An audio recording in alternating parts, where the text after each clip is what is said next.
Hello, everyone, and welcome to another episode of the Wise Decision Maker Show, where we help you make the wisest and most profitable decisions. And today we'll talk about the wisest and most profitable decisions about preserving and cultivating social capital in hybrid work. Hybrid work refers to both remote work that's full-time, so not a traditional office-centric model, or maybe people coming in 1 day a week, 2 days a week flexibly. The key focus is on flexibility with a hybrid first model where teams, not the top level management, decide what works best for each team. And then again, that might be fully remote, that might be 1 day a week, that might be 2 days a week. It all depends on the amount of collaboration the teams do.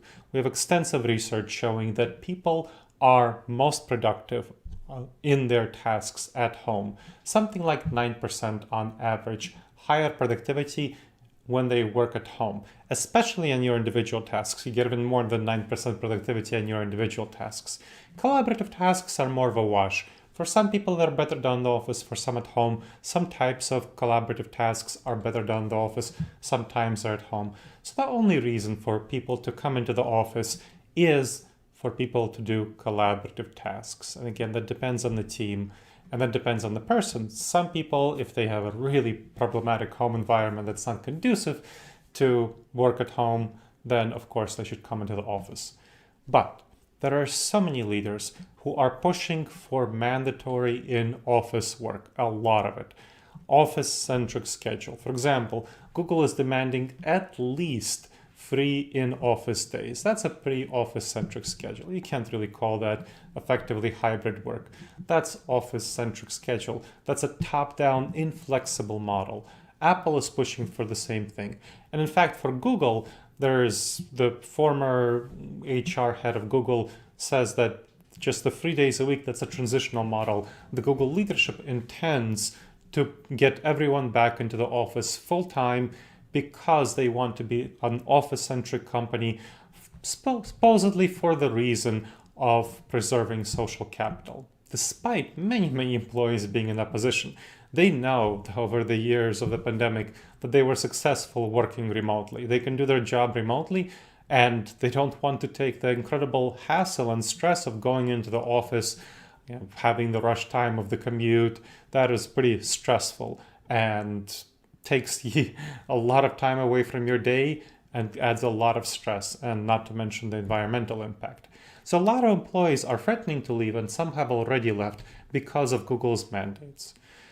Google claims it wants to preserve social capital, the connection between people, the trust, which of course doesn't sound very trusting if you're forcing people to come to the office and then they don't like it, and that counters the idea of preserving social capital, where people are threatening to leave and a number are leaving.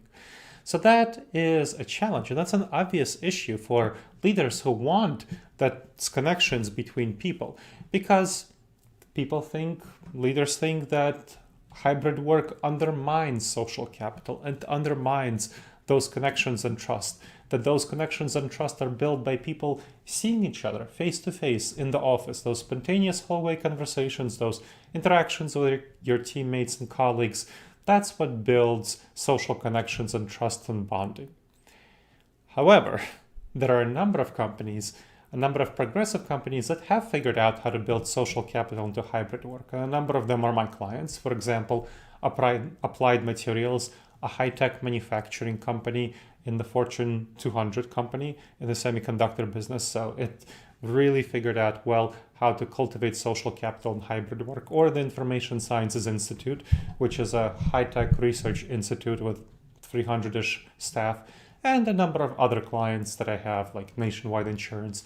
They figured out how to build social capital into hybrid work, not by using traditional methodology, but by using innovative methods, best practices, best known methods, BKMs also known as, for hybrid work.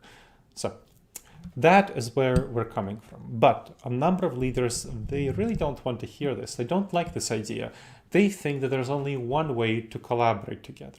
And that all stems from cognitive biases, which are mental blind spots that cause poor decision making in all areas of life, including on returning to the office, including on future work arrangements, hybrid work, and so on. In order to address them, you need to not trust your intuitions. Your intuitions are based on many, many decades of working in the office. That's what the norms are. That's what our intuitions tell us is the right thing to do. We can't trust them. We can't rely on them. So you need to rely on research-based best practices instead of your intuitions. What worked at other companies will work for you. And even though many people don't believe it, you need to not trust your intuitions. You need to adopt best practices. And you'll find out that you'll get the social connections you want, the engagement you want, the retention you want, and the productivity you want. And so that hybrid first work culture is what you really need to adopt. Now, the specific cognitive biases involved here, there are two cognitive biases I want to talk about. One is called functional fixedness. Functional fixedness. When you have a hammer, everything looks like a nail.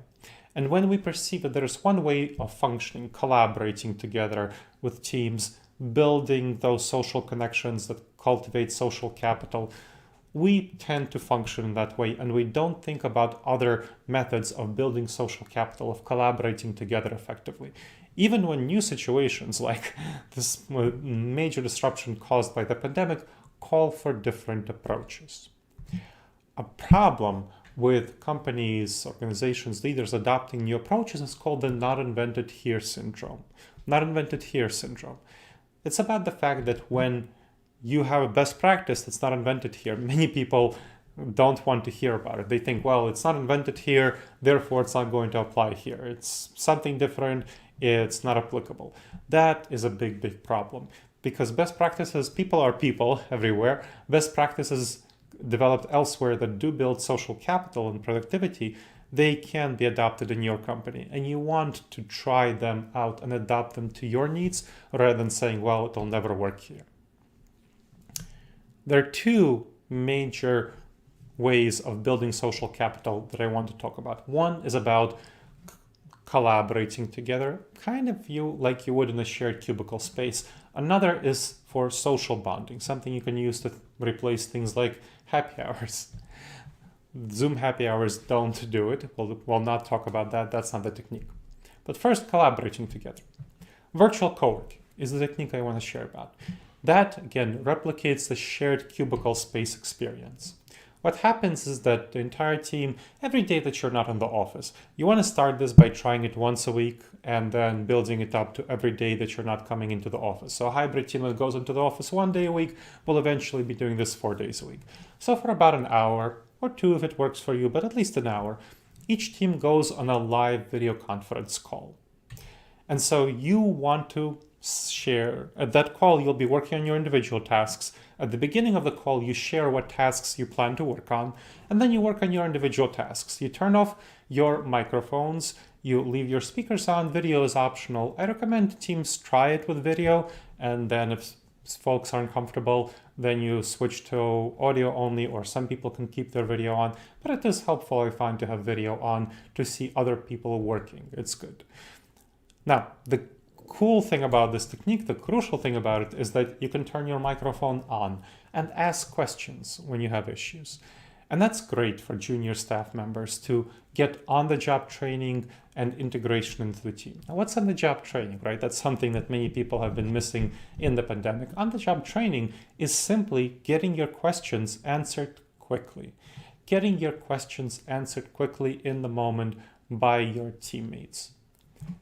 And that's great. On this way, with virtual coworking, you have a question, you can get it answered right away by a teammate, and they can even show you how to do it with screen sharing. That's great. So something in the computer, that's easy enough, right? So this is a great technique for junior staff members especially, and it can help your whole team to work on problem solving together. So if you can't answer, if one person can't answer the question, other people can jump in and problem solve together. It's a very good technique. At the end of the time, everyone shares what they accomplished and you go off on the call. This is very helpful for getting yourself motivated as well, because you know that you're working alongside your teammates on a variety of tasks. People have found that highly motivating. Next, team bonding. Again, Zoom happy hours have been shown to not work. You don't want to do that. There's much more effective techniques that are native to actually virtual interactions to remote interactions that work very well for building team bonds. And the virtual water cooler is one such highly effective technique. It replicates bonding around the water cooler, around the break room, and what it involves is a daily update. So you form a digital space for personal conversations, for example, a Slack channel or a Microsoft Teams channel or a Trello card. And then you want to start each day by everyone sharing a personal life update. So how's your life going? What's up with you? How are you feeling? What are you going to focus on that day? And then you respond to 3 other team members' updates about what's going on with you. And you can have the same prompt. I recommend working with the same prompt, and you want to have a fun part of the prompt by saying what's a fact about the world or yourself that other people don't know. Some people like to invent their own prompts, which is also fine, and have different prompts for different days. And then you want to respond to 3 other team members' updates, so that's important as well. That really boosts team collaboration and belonging, helps people bond together. So creates also that personal life, knowing each other as a human being, social capital aspects. Now, all of this shows that hybrid and remote work can really boost social capital.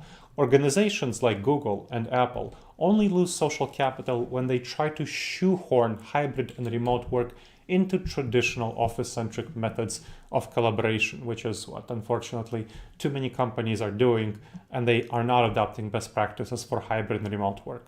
And so leaders end up blaming hybrid work for the loss of social capital and saying, well, we need to go back to the office because we're losing social capital, instead of figuring out actual best practices for doing hybrid work.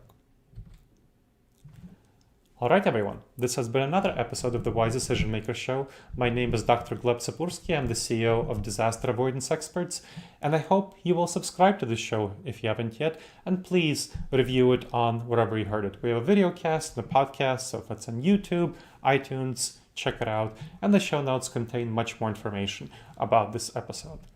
I hope to see you on the next episode of the Wise Decision Maker Show, and in the meantime, the wisest and most profitable decisions to you, my friends.